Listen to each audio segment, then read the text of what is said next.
Have you ever imagined funding a child's entire educational journey? I'm talking from their very first day of kindergarten all the way to their college graduation. It's a huge, powerful idea, and honestly a little intimidating. But in this quick explainer, we're going to break it all down. We're going to show you how to architect that dream and turn it into a real step-by-step plan. Let's dive in. And wow, it really is a powerful vision. Just think about that for a second. You're giving a child a 15-year financial head start before they even know what a report card is. That's the kind of thinking that doesn't just help someone pay for college. It can completely change the trajectory of their life. But, inspiration is one thing. A solid plan, that's something else entirely. And that's the million-dollar question, right? It feels like a mountain. Where do you start? Do you, just open a bank account? Do you have to get lawyers involved? And what kind of money are we really talking about here? Don't worry, we're going to get into all of that, starting with the single most important decision you have to make right at the beginning. So your very first job is to build the container, the legal structure that's going to hold all this money. And listen, this isn't just boring paperwork. This one choice is going to dictate how much control you have, how much administrative work you're signing up for, and frankly, how big this whole project can even get. You've basically got three main paths, and each one has its pros and cons. First, if you're already a nonprofit and you just want total control for a pretty small program, an internal fund works great. Now, if you want the absolute simplest, set it and forget it route, a donor-advised fund is your friend. You let a community foundation handle all the legal headaches. But if your dream is to build a huge public foundation that can raise serious money, well, you gotta go all in and create a separate 501c3.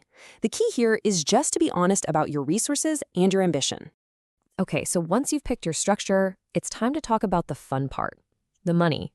How are you actually going to grow these funds so they're ready for that huge tuition bill down the road? This is all about strategy. And you've got two very different ways to think about this. The first is to fund it upfront. This is where you invest a single chunk of money today, let's say 30 grand, and you just let compound interest do its thing for 15 years. The other way is the endowment model. This is where you build a massive permanent fund and you only ever use the investment earnings each year to fund the scholarships. One is a one-time launch, the other's like building a perpetual power plant. Now, before we go any further, let's hit pause for the important but kind of boring part, rules. The IRS is very clear on what makes a scholarship legit. You can't just hand money to your cousin. You need an objective committee, clear written rules for who's eligible, and you have to pay the school directly, not the student. These are not suggestions, okay? They're deal breakers to keep your tax-exempt status. All right, so we've got a legal structure and a financial plan. Now we need the actual tools, the things that'll make the money grow.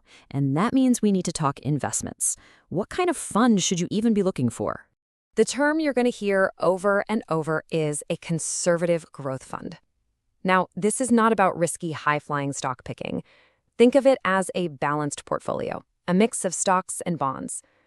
The goal is super simple.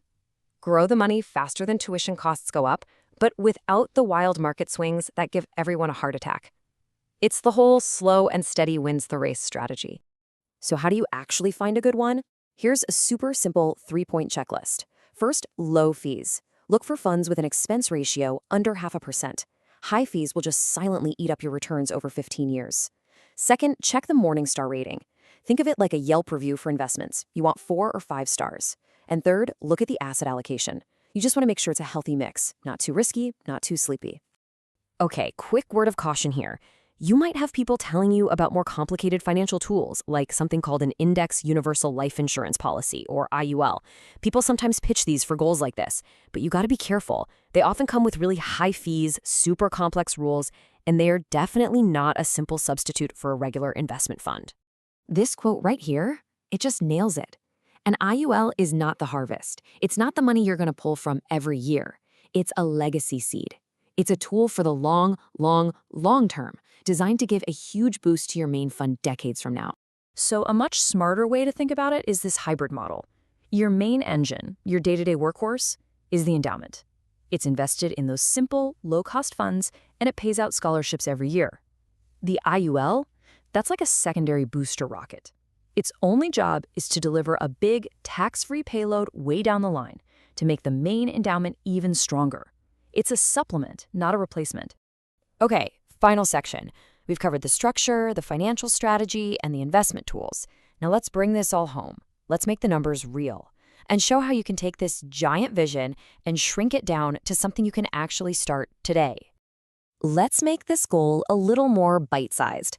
Instead of a full 4-year ride, what if the goal was a really meaningful $15,000 grant for 10 kids?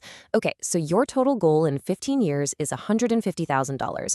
But because of compound growth, you don't need anything close to that today. In fact, the starting number is way, way smaller. To make all 10 of those grants happen, you need to invest about $72,000 today. And yeah, for a lot of people, that still feels like a pretty big number. I get it. But watch what happens when we just look at it one child at a time. And this is the number that changes the entire game. Per child, the upfront investment is just a little over $7,000. That one number takes this from a maybe someday dream to, hey, we could do this goal. Suddenly, funding one child's grant feels totally within reach for a donor, a family, or even a small company.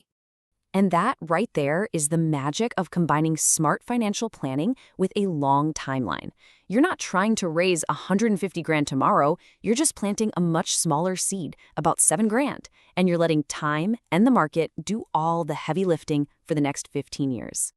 So there you have it. We've laid out the entire blueprint from the legal stuff to the actual numbers you need to start. That vision of a Cradle to Campus scholarship, it's huge, it's powerful, and as we've just seen, it's surprisingly doable. The only question left is, what's going to be your first step?